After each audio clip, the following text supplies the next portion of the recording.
In 1933, under the veil of the Great Depression, the US government did something unthinkable.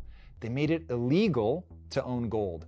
Executive Order 6102. It didn't just ask people to turn in their gold, it demanded it.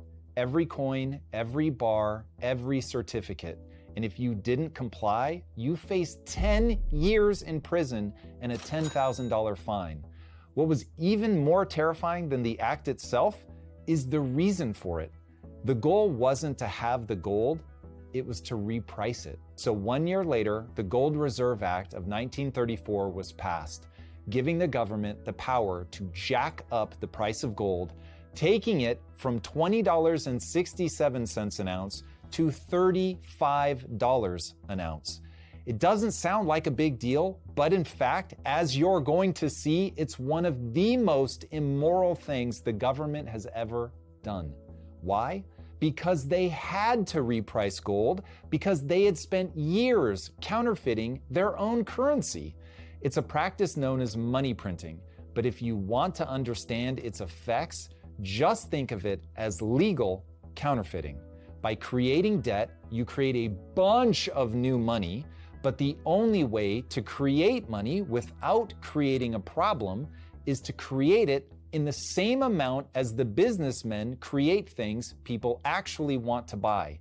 Get that balance wrong and prices go up because everyone now has more money, but there's not more stuff to buy. So people will pay extra for what there is. If there's only one pizza in existence and everyone has $1 million, suddenly pizza becomes worth a lot more. So with EO 6102, a single stroke of the pen stole 41% of the dollar's value. I would tell you to imagine it, to imagine what it would be like to have $100 in your bank account that buys $100 worth of stuff 1 minute and $59 worth of stuff the next, but you don't have to imagine. This is exactly what happened during COVID and why it's so hard to make ends meet today. And 1933 wasn't the only time we've done this. We did it again in 1971 when Nixon just flat refused to continue letting banks exchange their dollars for gold, a promise we had made to the entire world back in the 40s. Given that track record, you can understand why Anton Kobiakov, one of Putin's advisors, accused the US recently of using the crypto cloud, as he called it, to run a scam on the rest of the world. As Russia learned the hard way when it invaded Ukraine and we froze billions of dollars of their assets, with friends like the US, who needs enemies? But the question isn't whether the world needs to be wary of the US printing money. It absolutely does. The question is whether what we're doing with crypto now is nefarious or whether Russia has their own agenda. That's what we're going to cover today in 5 eye-opening parts. And if you want to know the depths of the US's economic depravity and check the veracity of Russia's claims, part 1 is for you. But you're going to be surprised by what we find. If you're a hodler who has an I Love Michael Saylor coffee mug, head to parts 2 and 3. But no matter why you're here, do not skip part 5. That is the path forward. Welcome to part 1. What exactly are we being accused of?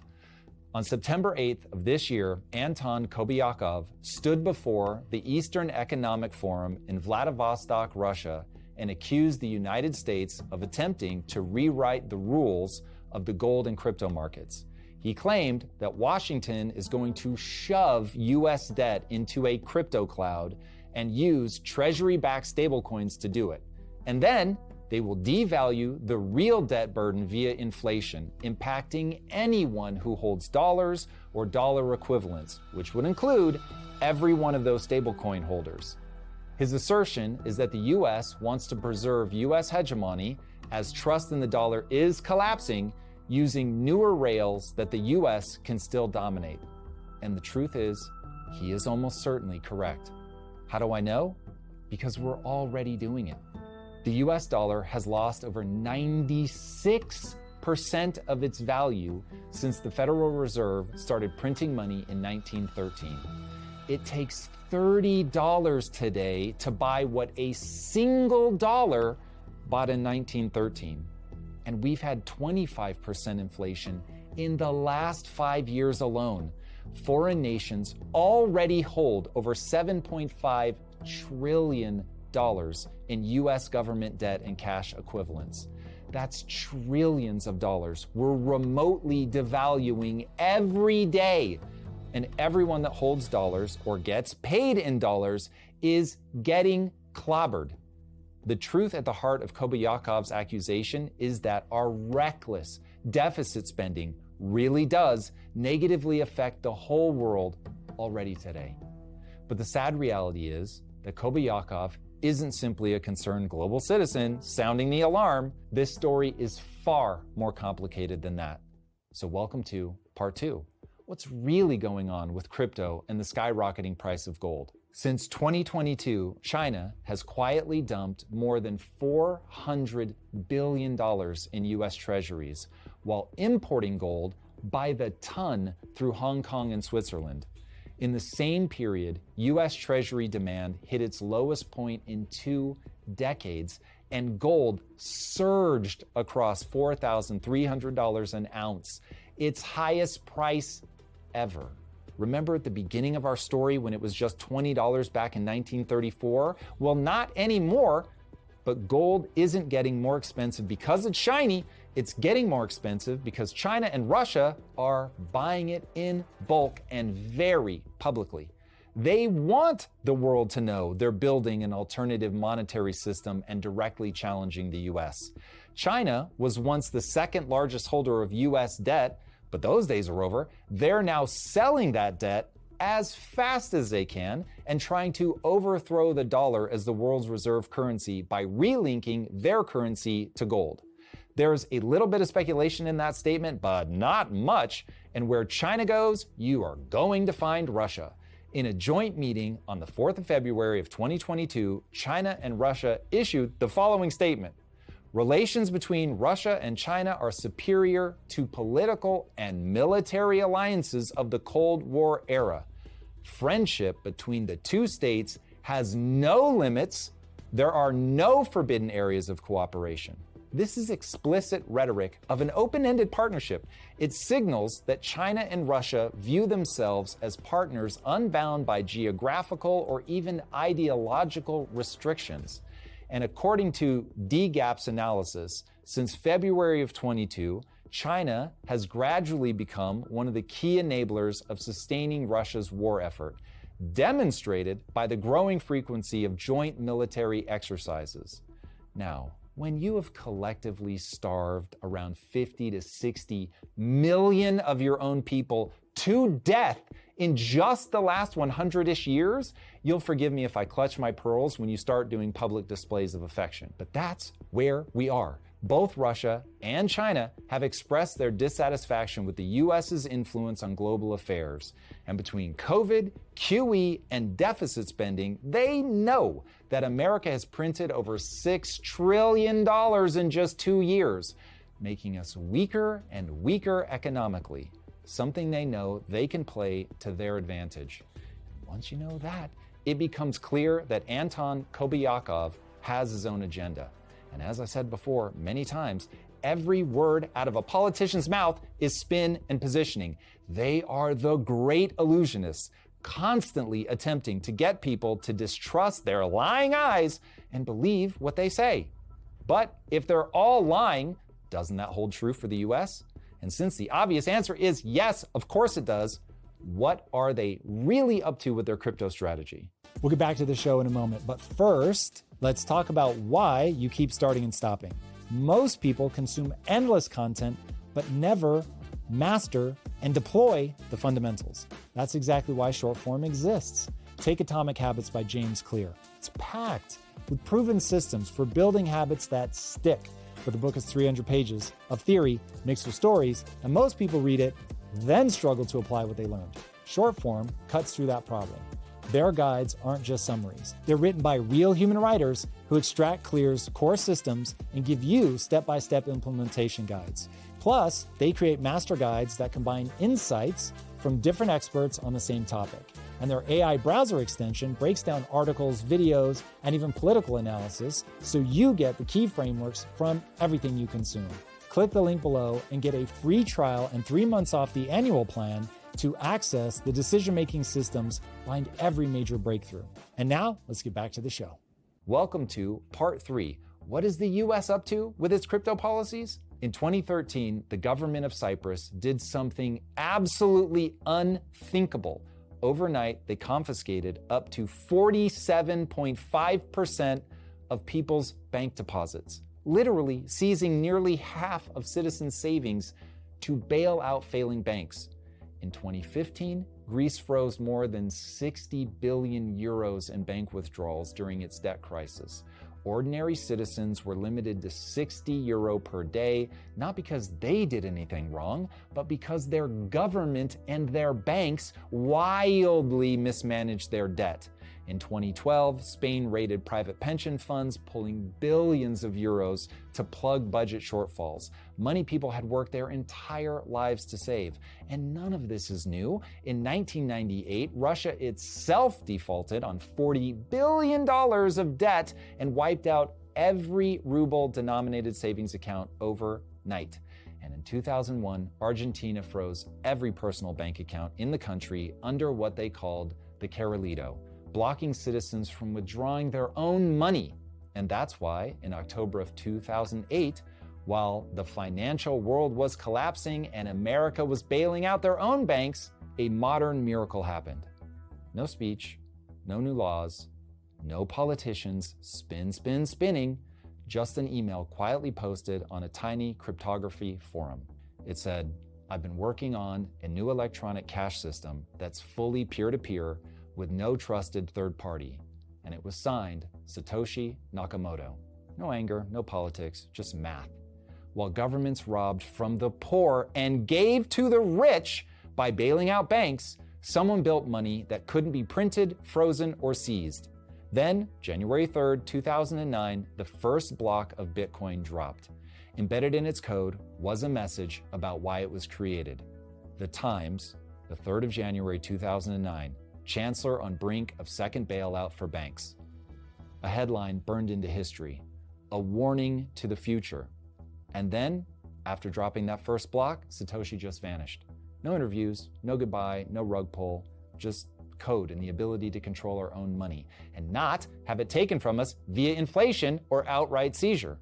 A ghost that built a lifeboat and then disappeared before anyone else could sink it. That's why, despite the US's grotesque track record of deflation, it's an unmitigated good that they're going to allow for private innovation in digital currencies. There are 3 reasons why this is good. 1, money needs to go digital, but it would be a disaster for it to be in the hands of the government. I'll have plenty more on that in the next section.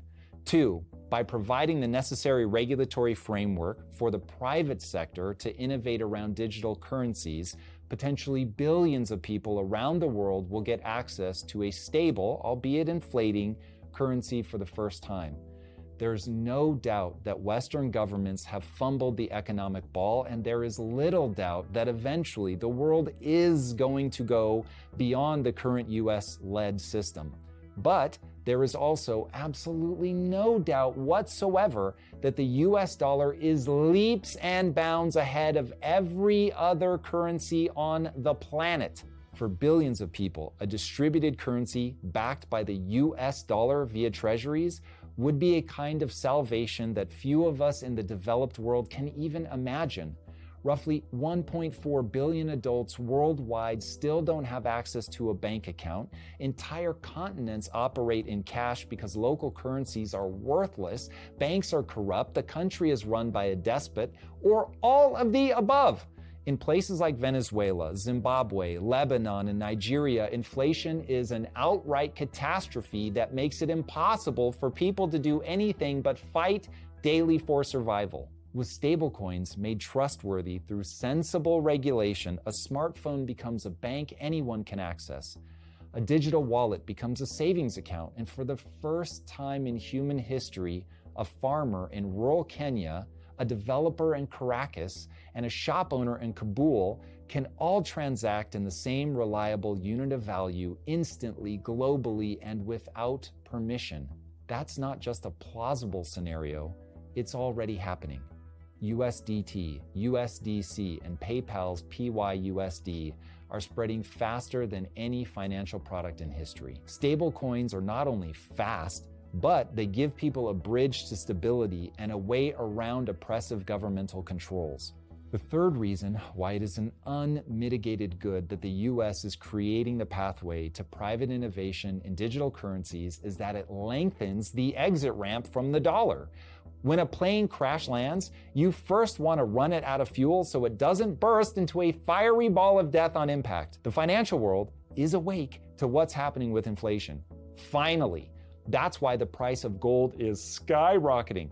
China is gobbling up gold and creating a new gold corridor and working to convince the world that despite being a dictatorship known for kidnapping businessmen when they get out of pocket, that they're now a safe place for money. Central banks around the world have been reducing their USD holdings significantly in the last 10 plus years, but they also know a very ugly truth. Virtually every currency on Earth is being devalued through inflation, and at least the US is currently a mostly stable country politically. The bad news is, though, that the average citizen is still unaware of what's happening to them, and it would be catastrophic for the entire global economy if America suddenly crashed economically because there was no demand for our debt. If it happened today, the airplane would indeed smash into the ground and burst into a fiery ball of death. By creating a regulatory framework for stable coins that requires a one-to-one backing of US treasuries, the demand for US debt will remain high enough for long enough that either the US will get its shit together and stop abusing people, or people at least can exit out of the system entirely in a more orderly fashion than if it happened really fast all at once. Here is the thing. The government knows all of this. They've watched crypto grow. They've seen stablecoins explode. They've seen the private sector build a faster, fairer, freer financial system, and they're terrified of it. They don't want innovation. They want integration into the government. That's why the Biden administration was so hostile to crypto. They wanted to absorb the technology and use it to tighten their grip. The current admin definitely wants to export inflation and continue to debase their currency. I certainly do not assume that they have good intentions, but at least they see an opportunity in the marketplace that they can exploit that happens to actually be good for the average citizen. If the private sector isn't allowed to build the next generation of economic rails, then central banks and governments around the world will build their own versions of digital currency, CBDCs, or central bank digital currencies. In fact, as I covered in this video, they're already doing it. They're pitching CBDCs as progress, but make no mistake, these are not innovations. They are massive upgrades to surveillance and control.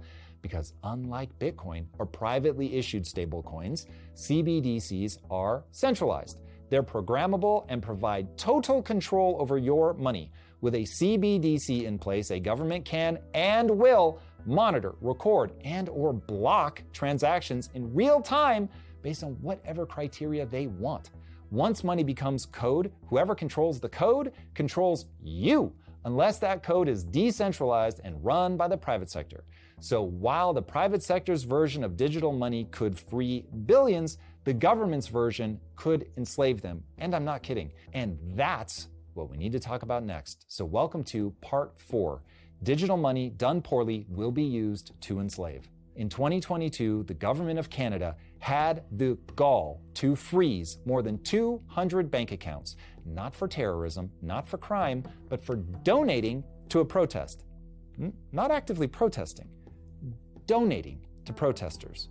No trial, no warrant, just boop, no more banking for you. That same year, the European Central Bank announced pilot testings for the digital euro, a currency that will give Brussels the power to track and limit how you spend your money down to the last cent. And as of today, more than 130 countries, representing over 98% of global GDP, are actively developing central bank digital currencies, CBDCs.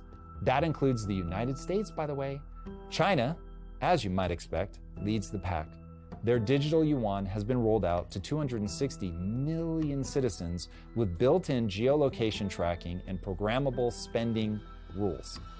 Not to be outdone, Nigeria has launched its e-Naira.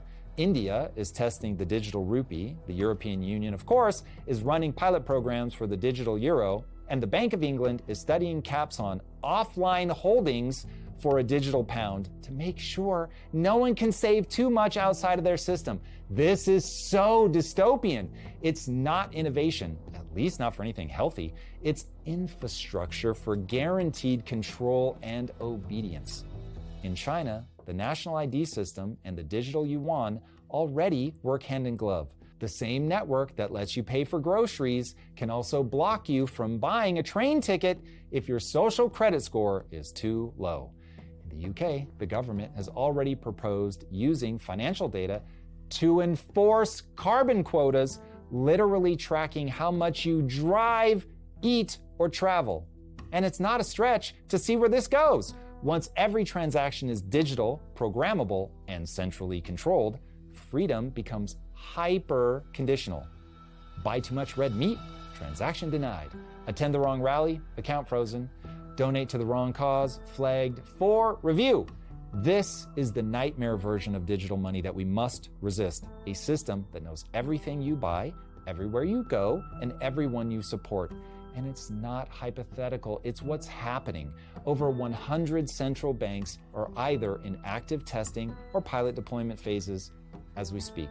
And the International Monetary Fund has called CBDCs the future of the monetary system. This is what they're building towards, and that's why what the US does next, regardless of the sneering of Anton Kobiakov, will determine whether the future of money is one that empowers individuals or empowers the government to have total authoritarian control. Here is the ground truth.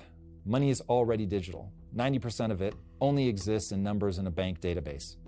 But up until now, it's been the wrong kind of digital. Slow, fragmented, and controlled by middlemen.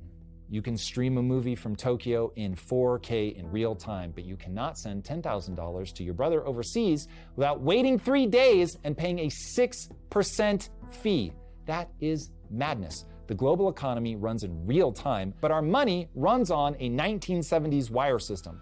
And worse, it's run by a cartel.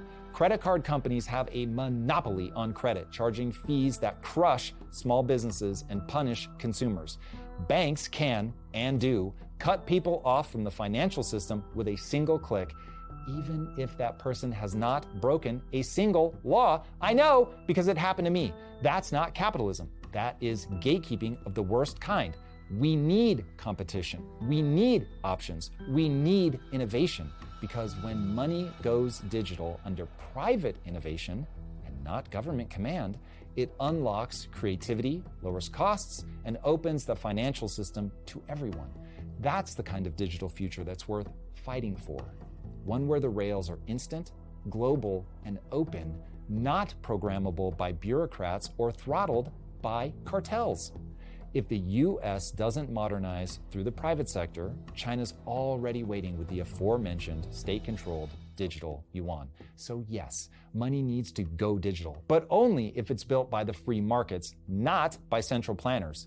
And that's precisely what America is proposing right now. A regulatory framework that will create appetite for US debt, and that debt will almost certainly be inflated, but it will also put the power into the hands of the people. As much as I believe that money printing is immoral, only assets like gold and Bitcoin offer a plausible shield from that, and neither of them function as a currency. And all other currencies in the current global economic system are subject to both money printing and tyrannical control. So how do we do this well? How do we buy enough time to land the plane safely and create a monetary system that gives the individual actual sovereignty? We'll be right back with the show in just a second, but first, most entrepreneurs pick a platform that works great at launch, but breaks when they grow. You start small, gain traction, then you hit a wall. Now, you're migrating platforms mid-growth, losing momentum, losing sales, and rebuilding everything from scratch. Smart founders, though, start with the end in mind from the beginning, and that's where Shopify comes in. Whether you're making your first $100 or your first million, whether you're testing your first product or processing thousands of orders daily, the platform of Shopify is gonna grow with you. Stop betting on platforms you know you're gonna outgrow. Build for scale from day one. Sign up for your $1 per month trial and start selling today on shopify.com/impact. Go to shopify.com/impact. And now let's get back to the show. Welcome to part 5. Where do we go from here? The US is buried under $37 trillion in debt, and that's rising by roughly $1 trillion every 100 days. Interest on that debt is now over $1.1 trillion a year, an expense so large it has already eclipsed defense spending. As of today, the US's debt to GDP ratio sits around 122%. 130% has proven to be a line in the sand, beyond which no country can stay, except for apparently Japan, for any meaningful period of time without tearing itself apart from the inside. The kind of reckless spending that leads to this unsustainable level of debt forces the government to print money, and money printing is inflation, and inflation has made it impossible for young people to buy a home since real wages have not kept up with inflation.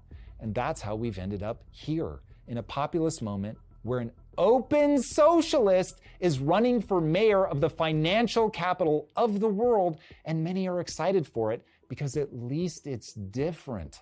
But if you're in the desert dying of thirst, licking the surface of the sun would be different, but it would also be much, much worse.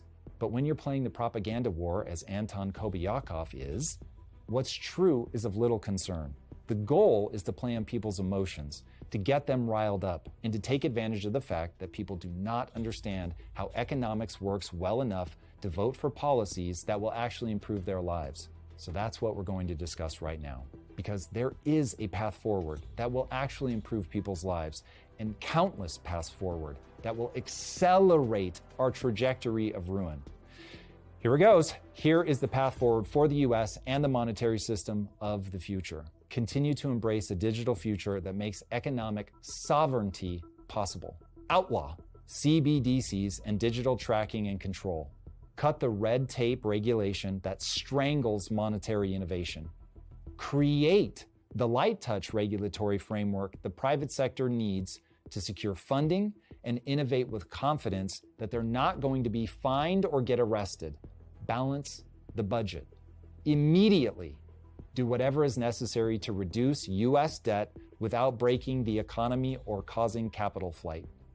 Stop promising free things you know we can't pay for without stealing from savers through inflation.